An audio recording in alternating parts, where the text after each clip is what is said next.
नमस्कार, मी संकेत आणि आपण पाहत आहात मुंबई आउटलुक। आज दिनांक 1 एप्रिल 2025 पाहूया टॉप 10 घडामोडी। पंकजा मुंडे यांच्या फाइल्स घेऊन धनंजय मुंडे माझ्या घरी आले होते, असं वक्तव्य सामाजिक कार्यकर्त्या अंजली दमानिया यांनी केले। पुढे त्या असंही म्हणाल्या की मी पंकजा मुंडे यांच्या विरोधात लढावं असं धनंजय मुंडे यांना वाटत होतं, असं म्हणत अंजली दमानिया यांनी मोठा आरोप केला आहे। अंजली दमानिया यांनी केलेल्या आरोपानंतर एकच खळबळ उडाली आहे। अंजली दमानिया यांनी आज पत्रकार परिषद घेतली।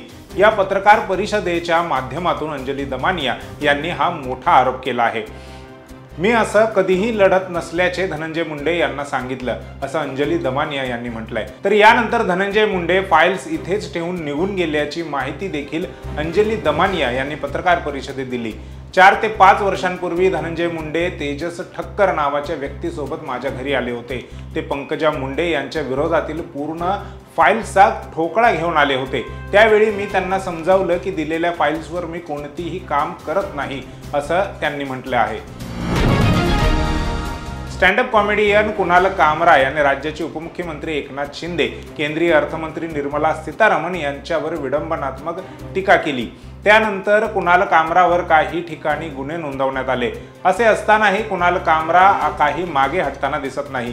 अशातच कुणाल कामरा याने पुन्हा एकदा महाराष्ट्र सरकारवर निशाणा साधल्याचे समोर आले आहे। कुणाल कामराने मिश्किल ट्विट करत पुन्हा एकदा सरकारला डिवचलं आहे।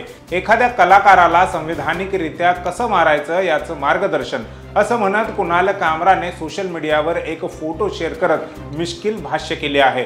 तर कलाकाराला त्याचं काम सुरू होण्याच्या आधीच थांबवण्यास भाग पाडणं, कलाकाराला खाजगी आणि कॉर्पोरेट कार्यक्रम मिळू नये अशी परिस्थिती निर्माण करणं, मोठे क्लब कार्यक्रमासाठी जागा देण्याची जोखीम पत्करणार नाहीत अशी परिस्थिती निर्माण करणं, प्रेक्षकांना समन्स पाठवणं, कलेला क्राईम सीन्स बनवणं यासह कलाकाराला त्याचा आत्मा विकायला भाग पाडणं किंवा शांत करणं, कलाकाराला शांत करण्यासाठी राजकीय शस्त्र वापरणं असे काही मुद्दे कुणाल कामराने आपल्या ट्विटमध्ये नमूद केले आहेत। आदित्य ठाकरे म्हणाले की मुंबई महानगरपालिकेच्या इतिहासात पहिल्यांदाच कचऱ्यावर कर लावला जाणार आहे।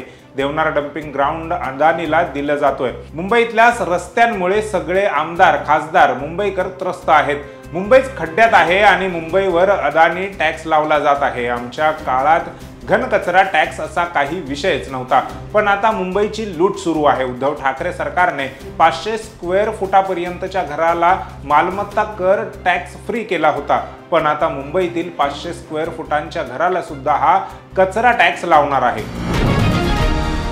पवईतील L&T कंपनीच्या सुरक्षा रक्षकाने मराठी गयात तेल लगाने असे म्हणत मराठी भाषेचा अपमान केल्याचा प्रकार मुंबईतल्या पवईमध्ये घडला आहे।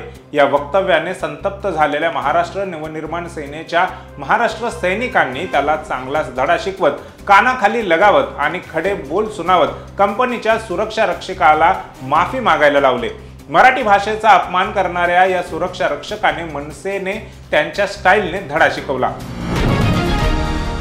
औरंगजेबाला खुलताबाद येथे गाडले गेले नाही, तर त्याचा मृत्यू अहिल्यानगरमध्ये झाला आणि त्याच्या इच्छेनुसार त्याला खुलताबाद येथे आणून त्याचे थडगे उभारण्यात आले। त्यामुळे राज ठाकरे यांच्या भूमिकेशी शिवसेना एकनाथ शिंदे यांचा पक्ष सहमत नाही।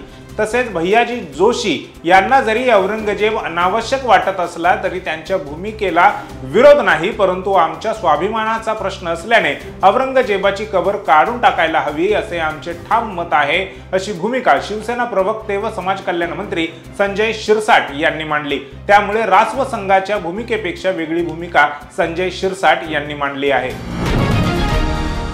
प्रधानमंत्री नरेंद्र मोदी आता वयाची 75 वर्ष पूर्ण करत आहेत, त्यामुळे त्यांना निवृत्त व्हावं लागतंय, पण हे फडणवीस ठरवणार नाहीत, असं शिवसेना उभाटा गटाचे खासदार संजय राऊत यांनी म्हटलं।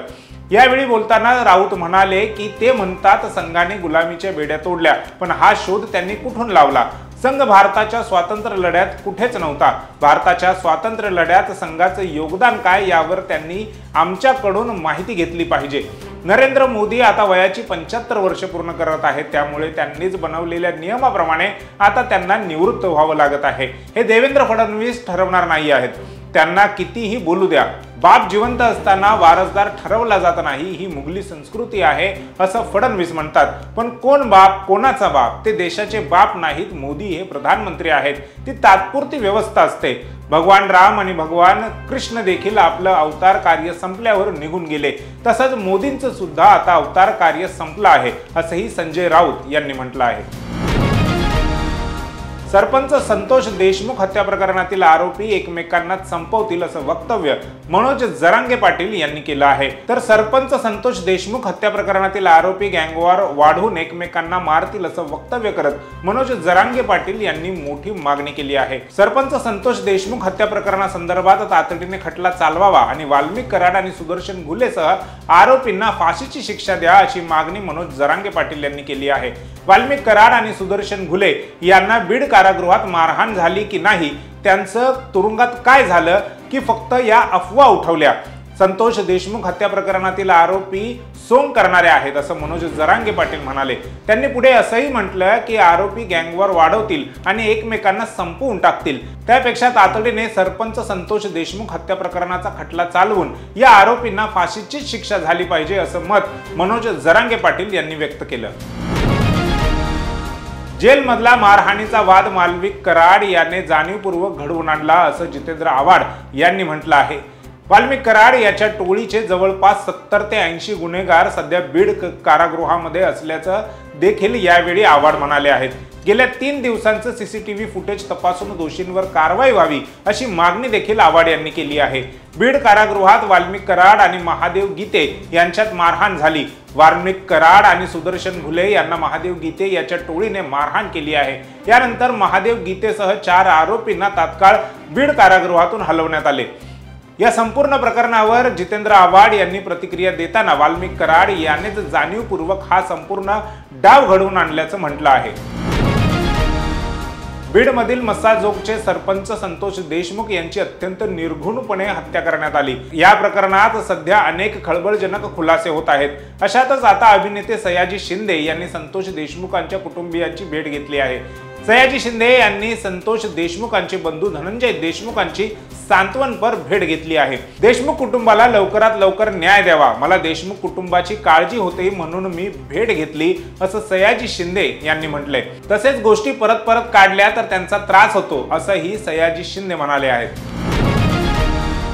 IPLच्या 18व्या मोसमातील 13व्या सामन्यात लखनौ सुपर जायंट्स विरुद्ध पंजाब किंग्स आमने-सामने असणार आहेत. लखनौचा हा या मोसमातील तिसरा तर पंजाबचा दुसरा सामना असणार आहे.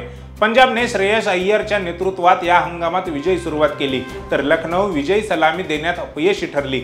मात्र लखनौने दुसऱ्या सामन्यात सनरायझर्स हैदराबादवर 5 विकेट्सने मात करत विजयाचं खातं उघडलं. त्यामुळे लखनौची ही विजयाची वाटचाल अशीच कायम ठेवण्याचा त्यांचा प्रयत्न असणार आहे. तर पंजाब सलग दुसरा विजय मिळवण्यासाठी मैदानात उतरणार आहे. अशात आता कोणता संघ यशस्वी ठरतो हे पाहणं औत्सुक्याचं ठरणार आहे.